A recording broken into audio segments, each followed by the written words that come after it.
بسم الله الرحمن الرحيم بسم اللہ الرحمن الرحیم۔ آپ کے سامنے اللہ کے نبی صلی اللہ علیہ وسلم کی ایک حدیث پیش کی جا رہی ہے۔ یہ حدیث ترمذی شریف میں موجود ہے۔ حدیث نمبر ہے 2627۔ عربی الفاظ ہیں: عن ابی ہریرہ رضی اللہ عنہ قال قال رسول اللہ صلی اللہ علیہ وسلم المسلم من سلم المسلمون من لسانه ويده والمؤمن من امنه الناس على دمائهم واموالهم۔ حدیث کا ترجمہ ہے: ابو ہریرہ رضی اللہ عنہ کہتے ہیں کہ رسول اللہ صلی اللہ علیہ وسلم نے فرمایا، مسلمان وہ ہے جس کی زبان اور ہاتھ سے دوسرے مسلمان محفوظ رہیں، اور مومن وہ ہے جس سے لوگ اپنی جانوں اور اپنے مالوں کو محفوظ سمجھیں۔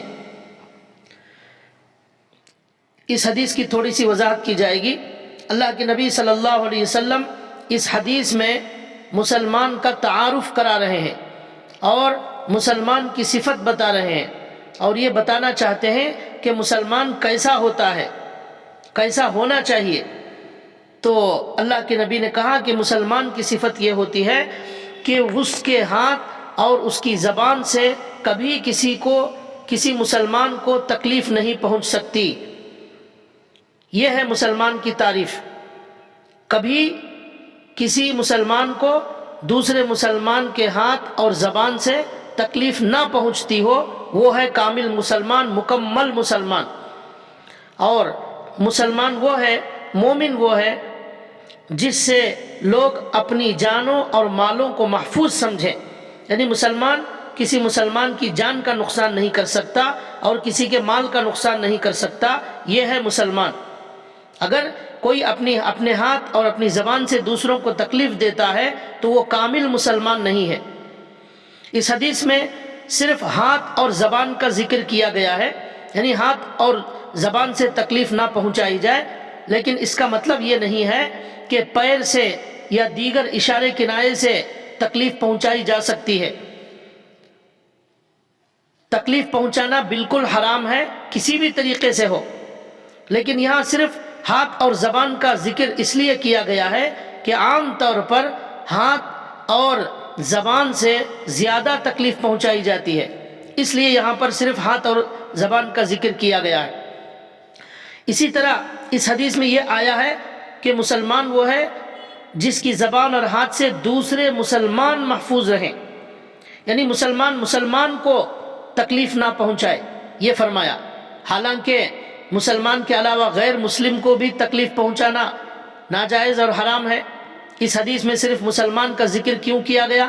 اس لیے کیا گیا ہے کہ عام طور پر مسلمانوں کے ساتھ زیادہ رہتے ہیں، زیادہ اٹھتے بیٹھتے ہیں، زیادہ ملنا جلنا ہوتا ہے، مسلمانوں کے معاشرے میں مسلمانوں کا رہنا ہوتا ہے، تو عام طور پر مسلمانوں ہی سے سابقہ پڑتا ہے، تو انہی کو تکلیف زیادہ پہنچتی ہے، اس لیے مسلمان کا ذکر کیا گیا ہے۔ ورنہ غیر مسلم کو بھی تکلیف پہنچانا حرام اور ناجائز ہے، حتیٰ کہ کسی جانور کو بھی تکلیف پہنچانا ناجائز اور حرام ہے۔ اسی لیے ایک حدیث میں اللہ کے نبی نے یہاں مسلمون کے بجائے الناس کا لفظ استعمال فرمایا ہے، یعنی مسلمان وہ ہے جس کی زبان اور ہاتھ سے دوسرے انسان محفوظ رہیں۔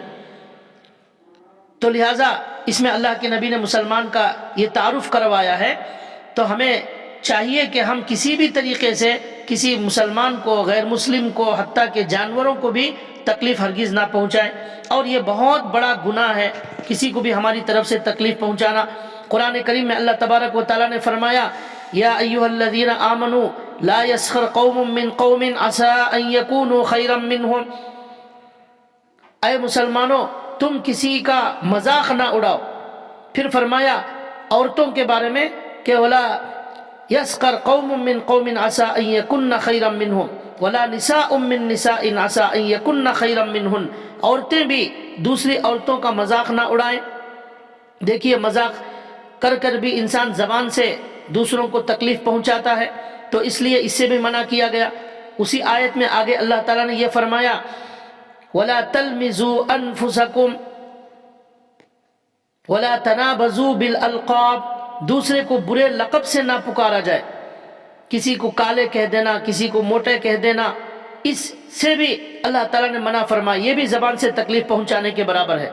اسی طرح آگے اللہ نے فرمایا یا ایھا الذین آمنوا اجتنبوا کثیرا من الظن، اس میں اللہ نے کہا کہ مسلمان کے بارے میں بدگمانی کرنے سے بچا جائے، بدگمانی کرنا بھی حرام اور ناجائز ہے اور منع ہے۔ اسی طرح اللہ نے اسی آیت میں آگے یہ فرمایا وَلَا يَغْتَبْ بَعْضُكُمْ بَعْضًا أَيُحِبُّ أَحَدُكُمْ أَن يَأْكُلَ لَحْمَ أَخِيهِ مَيْتًا فَكَرِهْتُمُوهُ، اس میں اللہ تعالیٰ نے ایک مسلمان کی پیٹھ کے پیچھے اس کی برائی کرنے، اس کی غیبت کرنے سے منع فرمایا ہے۔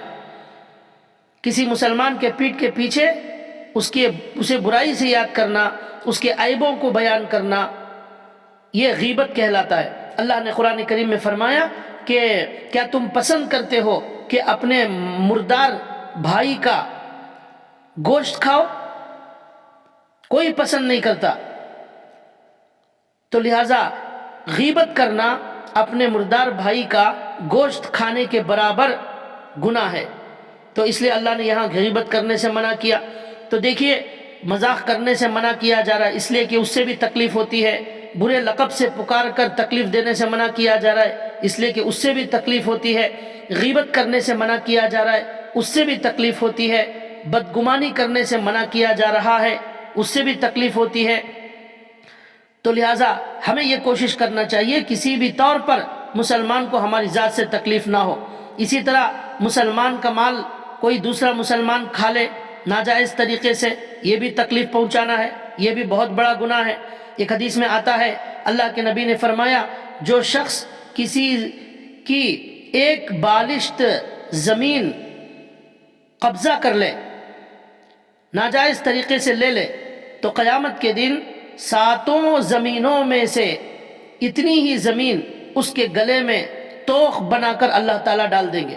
7 زمینوں کو اللہ تعالیٰ توق بنا کر اس کے گلے میں ڈال دیں گے، تو 7 زمینوں کا وزن کتنا ہوگا، اس کے گلے میں توق ڈال دیا جائے گا تو اس کا حال کیا ہوگا آپ اندازہ کریں۔ اسی طرح بہت سارے بھائی اپنی بہنوں کی وراثت لے لیتے ہیں اور رشتہ دار دوسرے رشتہ داروں کی وراثت پر ناجائز قبضہ کر لیتے ہیں، یہ بھی تکلیف دینا ہے۔ حدیث میں آتا ہے اللہ کے نبی نے فرمایا جو شخص اپنے وارث کی میراث کاٹے گا، لے لے گا، تو اللہ تعالیٰ قیامت کے دن اس کی جنت کی میراث بھی لے لیں گے اور جنت کی میراث کاٹ لیں گے۔ تو اس سے بھی معلوم ہو رہا ہے کہ مسلمان کو تکلیف دینا کسی بھی طریقے سے، مال لے کر یا زمین قبضہ کر کے، وراثت نہ دے کر، یہ ساری تکلیف دینے کے حصے میں، تکلیف دینے میں شامل ہے، اس لیے اللہ تعالیٰ نے سختی سے منع فرمایا۔ ایک حدیث میں اللہ کے نبی نے فرمایا کہ مسلمان کی عزت اور مسلمان کی حیثیت کو اللہ کے نبی نے ایک حدیث میں کعبے سے بھی زیادہ محترم اور کعبے سے زیادہ عزیز اور کعبے سے زیادہ قابل احترام بتایا ہے۔ تو دیکھیے کہ اللہ کے نبی نے کیا کیا فرمایا مسلمان کے بارے میں، مسلمان کی عزت کے بارے میں، لیکن آج ہمارا حال یہ ہے کہ ہم اس کی کوئی پرواہ نہیں کرتے کہ ہمارے ہاتھ سے، ہماری زبان سے اور ہمارے بول چال سے ہمیشہ ہم تکلیف پہنچاتے ہیں۔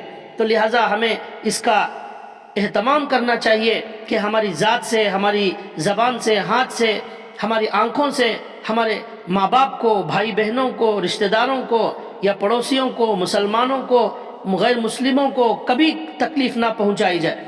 اللہ تعالیٰ سے دعا ہے اللہ تعالیٰ ہمیں اس حدیث پر عمل کرنے کی توفیق عطا فرمائے۔ وما علینا الا البلاغ۔